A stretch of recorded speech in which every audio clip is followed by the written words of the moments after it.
Hi class, Miss Womack, and we're going to investigate the 6 trig functions. Sure, maybe you know sine, cosine, and tangent, but have you ever met cosecant, secant, and cotangent? Well, here they are.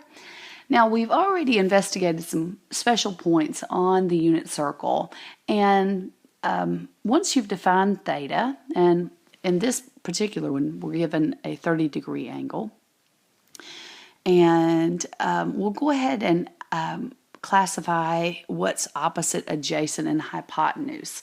Again, theta is always going to be at the origin. Always going to be at the origin. So Pac-Man's going to spit out his gumball. That's going to identify our opposite side. Now we know the opposite side is actually equal to 1/2. Because we did the math on a previous video, and it's also the y of our point that we found. We also know that the hypotenuse is equal to 1 because it is the radius, and this is located on the unit circle. And the last one that we have is our adjacent side, and that adjacent side is coming right out of Pac-Man's mouth, and he always says, "Ha!" There he is, he's laughing. And that's going to be the square root of 3 over 2. Square root of 3 over 2. So we'll now use this acronym up here. SOHCAHTOA. This doesn't stick for a lot of people. They just don't hear the word of it, or maybe they get the vowels mixed up. So math teachers come up with really creative ways to do this, and I'm going to modify one just ever so slightly. And it's some old hippie caught another hippie tripping on apples. Yes, apples! It's clean now. Why didn't I think of that before? So you'll never forget it again. The idea of having that is so that you can remember sine is equal to opposite over hypotenuse.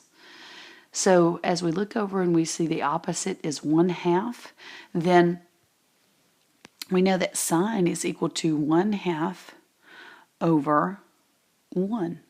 Now that will simplify, of course, because any number over 1 is itself, so that is 1. And it's good to remember that sine is equal to y. We'll have anchor charts with that on there. So our cosine would actually be equal to adjacent over hypotenuse, which is the square root of 3 over 2 over 1. And that will actually equal to the x coordinate. And the last one is going to be tangent is equal to opposite, which is 1/2, over adjacent, which is square root of 3 over 2. Now I wrote this way because we need to divide these fractions. And so when we do, we're going to leave 1/2. We're going to change division to multiplication, and we're going to reciprocate or flip the square root of 3 over 2 and multiply straight across. When we do, we're going to get 2, and on our denominator, 2 square root of 3. Now I'll go ahead and begin simplifying this a little bit, and the 2's will actually, any number over itself will equal 1, so it's the same thing as having 1 over the square root of 3. But I cannot leave a radical in the denominator. I've got to rationalize that. Now, in order to do that, what I'm going to need to do is multiply by 1. Here I go, multiplying by 1. What, Miss Womack? That's not a 1.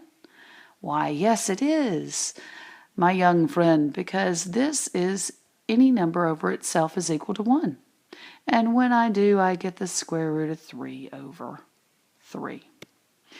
Because this right here, multiplying the square root of 3 times the square root of 3 is the same thing as doing this right here. Yay, 2 in, 1 out. Yay, somebody got out of jail. All right, so now we'll actually investigate these 3 functions here. Now, before you think, I'll never remember those, sine starts with an S. Its cofunction does not. And its cofunction is simply the reciprocal of what we see over here. So it's going to be 2 over 1, or 2. Now, the same can be said for cosine. Do you see cosine starts with a C? Its inverse function does not. It's called secant. And we're going to flip it. And when we do, it's going to make a hot mess, but we're going to clean it up because we know how to rationalize denominators. Look at me multiplying by 1. And I get 2 root 3 over 3. And then to find my cotangent, I'm going to do the same thing.